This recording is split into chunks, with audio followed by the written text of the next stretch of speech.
அனைவருக்கும் வணக்கம். இன்று மார்கழி 3ஆம் நாள். திருவெம்பாவை பாடல் 3 உங்களுக்காக இதோ. முத்தன்ன வெண்ணகையாய் முன்வந்து எதிர் எழுந்து என் அத்தன் ஆனந்தன் அமுதன் என்று அள்ஊறி தித்திக்க பேசுவாய் வந்து உன் கடை திறவாய். 10 உடையீர் ஈசன் பழவடியீர் பாங்கு உடையீர் புத்தடியோம் புன்மை தீர்த்து ஆட்கொண்டால் பொல்லாதோ எத்தோ நின் அன்பு உடைமை எல்லாம் அறியோமோ சித்தம் அழகியார் பாடாரோ நம் சிவனை இத்தனையும் வேண்டும் எமக்கேலோர் எம்பாவாய். சிவன் மேல அபார பக்தி கொண்டு இந்த மார்கழி மாதம் முழுக்க நோன்பு நோக்கணும் அப்படின்னு 2 தோழிகள் பேசிக்கிறாங்க. அதுல ஒரு தோழி தூங்கிக்கிட்டு இருக்காங்களாம். விடியற் காலை நேரத்துல அவங்களை எழுப்புறதுக்காக இன்னொரு தோழி வந்து தூங்கி கொண்டிருக்கிற தோழிய என்ன சொல்லி எழுப்புறாங்க தெரியுமா?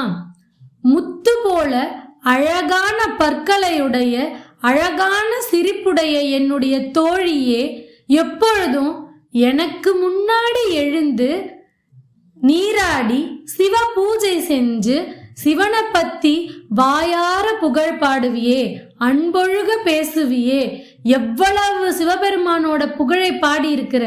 ஆனா நோன்பு நோக்கக்கூடிய இந்த காலத்துல இன்னமும் எந்திரிக்காம தூங்கிக்கிட்டு இருக்கிறியே, இது நியாயமா அப்படின்னு கேக்குறாங்களாம் அந்த தோழி.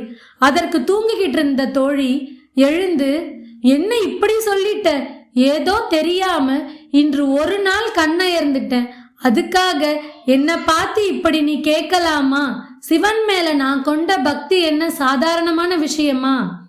நான் இந்த விரதம் நோன்பு இதற்கெல்லாம் புதுசுதான்.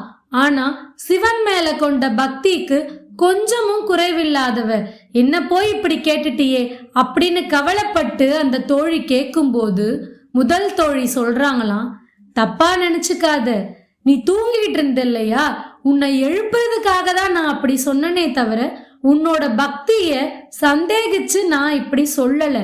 எப்பயுமே மனசு முழுக்க தன்னலமில்லாத அன்பு நிறைஞ்சவங்களால மட்டும்தான், இறைவன் மேல ஈடுபாடு இருக்கிறவங்களால மட்டும்தான் சிவனை நோக்கி புகழ் பாட முடியும். அப்படிப்பட்ட உன்னை எழுப்புறதுக்காக தான் நான் இப்படி சொன்னேன், வா போய் சிவபெருமானை வணங்கலாம் அப்படின்னு அழைச்சுக்கிட்டு போறாங்களாம். இப்படிதான் இந்த பாடலை மாணிக்கவாசகர் பாடியிருக்கிறாரு. அடுத்த பதிவில அடுத்த பாடலும் அதற்குரிய விளக்கத்தையும் பார்ப்போம். பெருமாளுடைய புகழ் பாடக்கூடிய திருப்பாவை பாடலையும் அதற்கான விளக்கத்தையும் நம்ம சேனல்ல பதிவிட்டுக்கிட்டு வர்றோம். தொடர்ந்து திருப்பாவைக்குள்ள பதிவுகளையும் பாருங்க. சேனலை சப்ஸ்கிரைப் பண்ணி வச்சுக்கோங்க. நன்றியுடன் சௌந்தர்யா கபிலன்.